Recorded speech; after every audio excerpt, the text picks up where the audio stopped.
హైదరాబాద్ రాజకీయాల్లో ఇప్పుడు కొత్త టెన్షన్ మొదలైందా? టికెట్ కావాలంటే పార్టీ పెద్దల చుట్టూ తిరగడం, సిఫార్సులు వెతుక్కోవడం పాత పద్ధతి అని కేటీఆర్ కుండ బద్దలు కొట్టేశారా?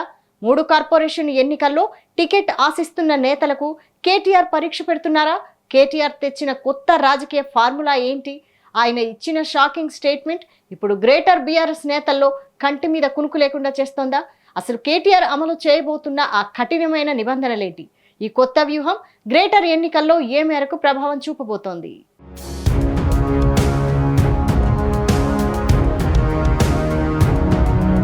గ్రేటర్లో 3 కార్పొరేషన్ ఎన్నికలకు ఇంకా షెడ్యూల్ రాకపోయినా ప్రధాన పార్టీలన్నీ ఇప్పటికే ఎలక్షన్ మూడ్లోకి వెళ్ళిపోయాయి.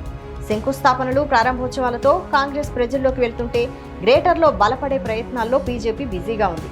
ఈ పరిస్థితిలో తమ కోర్ ఓటు బ్యాంకుతో గ్రేటర్లో 3 పీఠాలను సొంతం చేసుకోవాలనే టార్గెట్తో బీఆర్ఎస్ దూకుడు పెంచింది.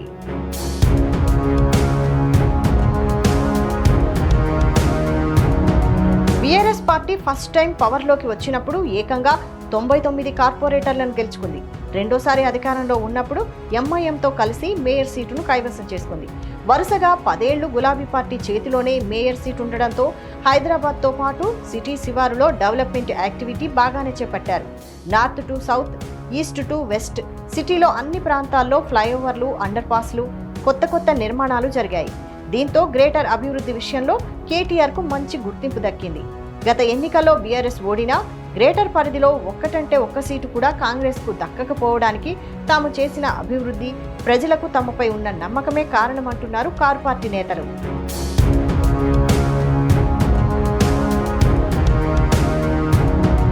ఇప్పుడు ఒకవేళ డీలిమిటేషన్ జరిగితే గ్రేటర్ పరిధిలోనే దాదాపు 55 అసెంబ్లీ సీట్లు ఏర్పడే అవకాశం ఉంది. ఒకవేళ 119 సీట్లకే ఎన్నికలు జరిగితే కూడా గ్రేటర్ లిమిట్స్లో మొన్న గెలిచిన అన్ని సీట్లు నిలబెట్టుకుంటే తిరిగి అధికారంలోకి వస్తామని ధీమాగా ఉన్నారట బీఆర్ఎస్ అగ్రనేతలు. అందుకే హైదరాబాద్, సైబరాబాద్, మల్కాజ్గిరి కార్పొరేషన్లలో పార్టీ విస్తరణపై కేటీఆర్ ప్రత్యేక ఫోకస్ పెట్టినట్లు తెలుస్తోంది. ప్రతి డివిజన్పై రిపోర్టులు, సర్వేలు తెప్పించుకొని స్థానిక నేతలపై, ప్రజల్లో ఉన్న అభిప్రాయంపై ఫీడ్బ్యాక్ తీసుకుంటున్నారట. ఈ అంశాల ఆధారంగా అభ్యర్థుల ఎంపిక ఉంటుందని చెప్పకనే చెబుతున్నారు కేటీఆర్.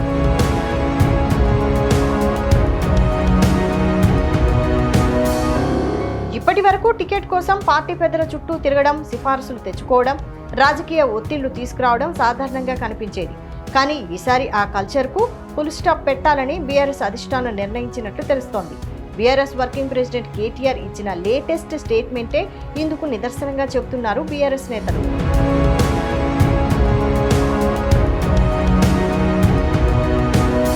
గ్రౌండ్లో కనిపించండి, ప్రజల కోసం పోరాడండి, అప్పుడే పార్టీ గుర్తిస్తుందని గ్రేటర్ ఎన్నికల టికెట్ ఆశిస్తున్న ఆశావహులకు కేటీఆర్ క్లియర్ కట్గా చెప్పేశారు.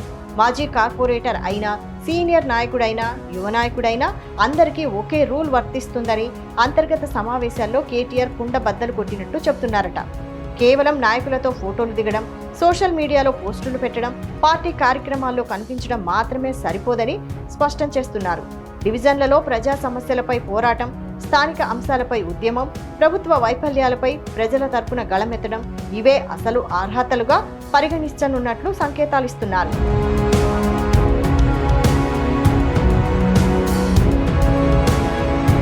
నాయకుల చుట్టూ తిరిగితే కాదు, ప్రజల మధ్యన ఉంటేనే టికెట్ వస్తుందని బీఆర్ఎస్ వర్కింగ్ ప్రెసిడెంట్ కేటీఆర్ తేల్చి చెప్పడం పార్టీ వర్గాల్లో ఆసక్తి రేపుతోంది. టికెట్ కోసం అడగకండి, మీ పనితీరే మీ ఇంటికి టికెట్ పంపిస్తుందంటూ కేటీఆర్ ఇచ్చిన కొత్త రాజకీయ ఫార్ములా ఇప్పుడు హాట్ టాపిక్గా మారింది.